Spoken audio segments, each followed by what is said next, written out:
Welcome to This Explainer. We're diving straight into the fascinating world of advanced English expression. You know, have you ever wondered why having a perfect grasp of English grammar just isn't always enough to make you sound like a native speaker? You can spend literally years memorizing rulebooks, acing every exam, and building this massive vocabulary. But there's this hidden, almost invisible layer of the language that separates the technically proficient from the truly fluent. So today, we're going to unpack the source material and uncover these unwritten rules of precision and idiom. It's an absolute game changer for how you express yourself. Now, it's kind of crazy to think about, but have you ever built a grammatically flawless sentence, like one that ticks every single box, that somehow still instantly marked you as a non-native speaker? Seriously, it happens all the time to advanced learners. Your subject and verb agree perfectly, your tenses are spot on, but the person listening to you just knows, right? It's an incredibly frustrating plateau to hit. Well, today we're going to figure out exactly why this happens, and more importantly, how you can fix it. And really, this hits the nail on the head regarding our core problem. Flawless grammar absolutely does not equal native fluency. The whole illusion of fluency is shattered the second you choose a near synonym instead of a culturally ingrained partner word. It's not just about knowing what a word means in a dictionary, it's about knowing the specific company it keeps. If you use a perfectly logical word but it just happens to be the wrong partner word, the fluent illusion breaks. So, here's our roadmap for today. First, we'll look at collocations. Then we'll tackle the double comparative trap. Third is tricky prepositions. And fourth, vocabulary precision. Finally, we'll wrap up with this C1 strategy to really help you lock in that native rhythm. Let's get to it. All right, Section 1, Mastering English Collocations, or as I like to call them, the hidden partnerships of words. Okay, so this is where logic kind of takes a backseat to sheer convention.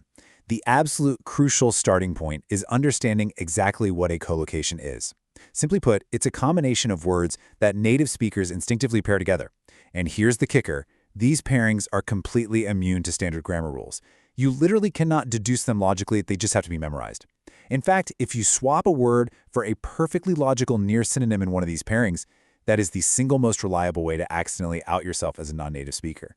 Now, what's really fascinating here is how this highlights the trap of pure logic. Take the phrase margin of mistake versus margin of error. Logically speaking, a mistake is an error, right? So margin of mistake sounds totally plausible.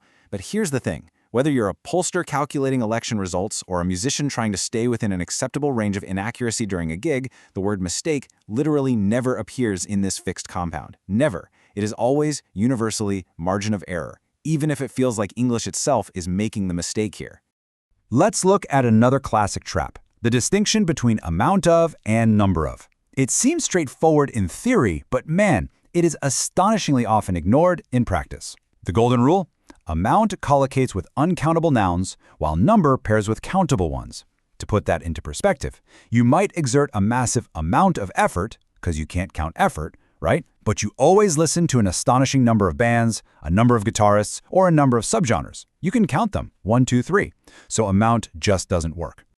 And consider this one, creation process. It sounds like a direct, kind of clunky translation from another language, doesn't it? The native standard is always creative process. It's the same deal with verb pairings. You don't venture on a period of intensive study.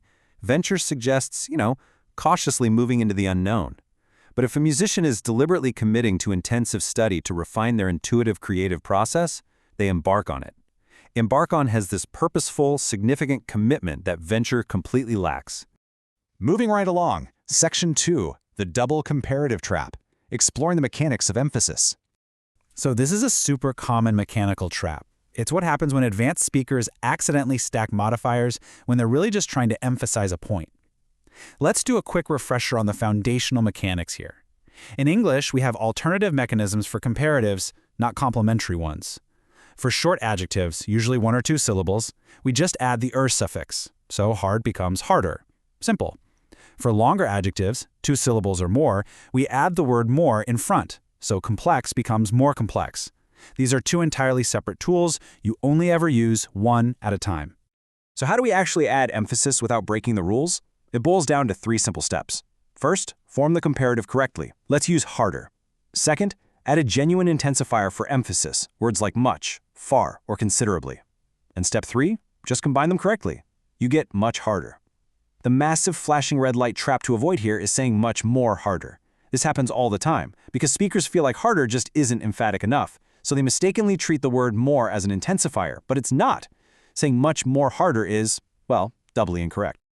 All right, Section 3, fixing tricky prepositions. Without a doubt, the least predictable feature of English. Prepositions are notoriously frustrating, mostly because they are governed entirely by convention, not logic. There's no secret formula. Let's look at some essential fixed phrases by painting a little picture. Imagine a musical prodigy. We wouldn't say they started playing in a young age, they played at a young age. And because they were so dedicated, they put effort into their practice. That into really shows the investment, kind of like pouring water into a glass. Now, as they matured, maybe they decided to move away from classical music, distancing themselves gradually.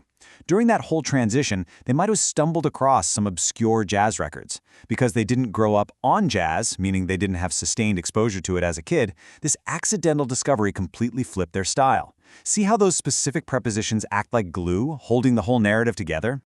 Okay, on to Section 4, precision in advanced vocabulary, where we'll look at avoiding semantic overlap.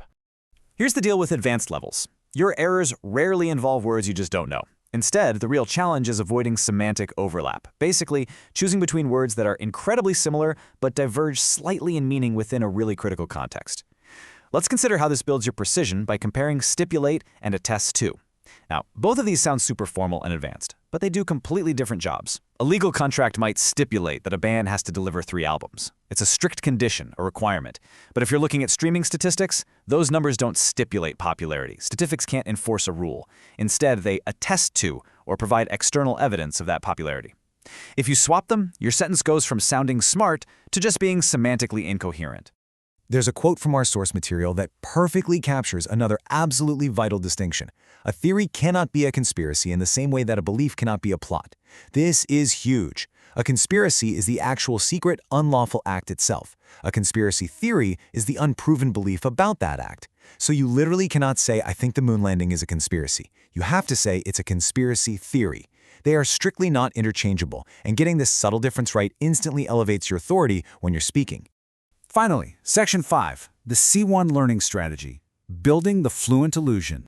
So what does this all mean? How do we actually take all these abstract rules and make them second nature? Well, based on everything we've looked at today, the strategy really comes down to 3 main takeaways. First up, never ever learn words in isolation again. Always learn them in their collocational context. Second, when you do learn a new word, immediately memorize its accompanying prepositions and its register, like is it formal, informal, and third, and this is absolutely crucial, the absolute best way to absorb these natural patterns is by reading high-level texts. Read widely in British English print journalism. Read essays. Read literary nonfiction. You need to observe words not just for their dictionary definitions, but for the company they keep out there in the wild. As we wrap up this explainer, I want to leave you with one final thought. Think back to that musical prodigy we talked about earlier. Are you still trying to learn English word by word, just hitting isolated notes on a piano? Or are you finally ready to start learning the collocations, the prepositions, and the precision that create the actual music between the words? Try applying this framework. Stop focusing purely on grammar rules and start observing the natural partnerships of language, because honestly, that is how you truly master English expression.